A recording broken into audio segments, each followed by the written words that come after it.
I held the winning ticket in my hand, the numbers glowing back at me like a private joke between fate and myself. 62 million. Enough to change everything. Enough to unmask everyone. But I didn't celebrate. I didn't tell anyone. Not my parents, not my siblings, not even the people who claimed to love me. Because deep down, I already knew what they were: self-serving, conditional, circling me like vultures when I had something to give, vanishing when I had nothing. So I made a choice.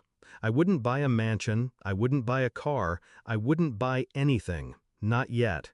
Instead, I disappear into simplicity. I let them see me as broke, struggling, barely holding on. And then, one by one, I asked them for help. That was my test. I started with my parents. My father stared at me across the kitchen table, expression hard, voice clipped. Money? Again? You're old enough to fix your own mess. My mother didn't even look up from her phone, just sighed and muttered, "You always bring problems." It stung, but I didn't flinch. I left quietly.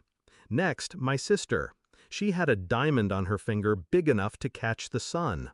I asked for a small loan, just a few hundred. She laughed, actually laughed. "Why don't you sell your pride for once and get a second job? God, you're pathetic." Her fiancé smirked beside her. I saw the disdain in both their eyes. Then came my brother, the one I'd bailed out of jail when he crashed his car drunk, the one I covered for when he borrowed from loan sharks. He leaned back, arms crossed, and shook his head. "Look, man, I can't keep carrying you. Figure your life out." Carrying me. The words sat in my chest like acid. Each rejection didn't break me, it confirmed me. They saw me as useless without resources, worthless without leverage, disposable. And yet, there was one person left. My cousin, Mia, the quiet one, the one everyone dismissed as too soft, too naive. She worked 2 jobs, barely scraped by. But when I called her, she didn't hesitate. She didn't ask for explanations. She didn't guilt me. She just said, "I don't have much, but I'll bring you what I can. And if you need a place to stay, my couch is yours."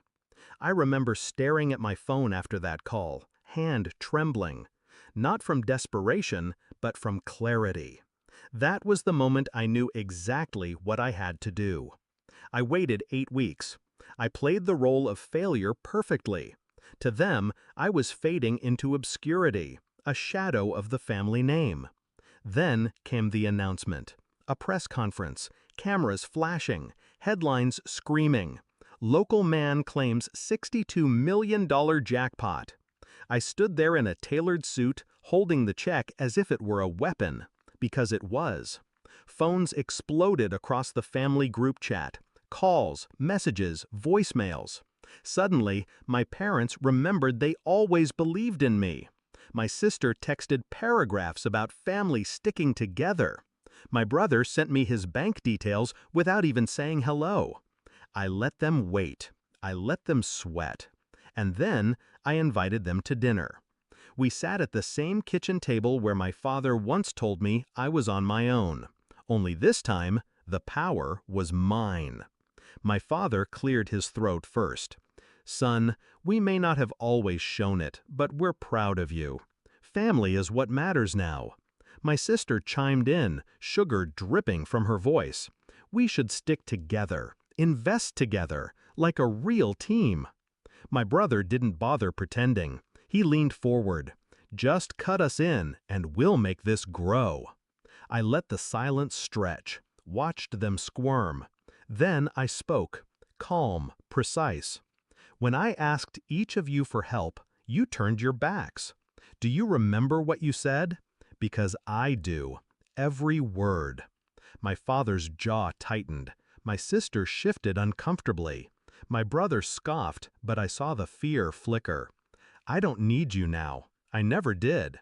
And you won't see a cent of this money. Not one." The color drained from their faces. Rage simmered under their skin, but I didn't give them space to speak. I've already decided where it's going.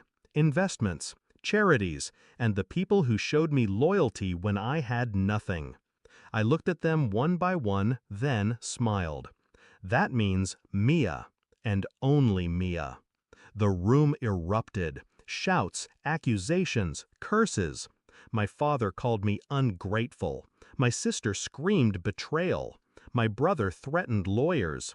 I just stood, collected my jacket, and left them in their fury.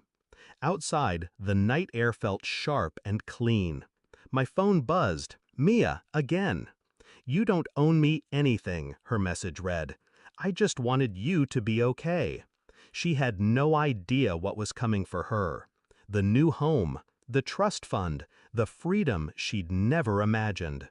Because in the end, 62 million wasn't the prize. The truth was. And now, I finally knew who my family really was. I didn't win the lottery. I won clarity. And with it, I rewrote the definition of family forever. They'll hate me for it, but that's fine.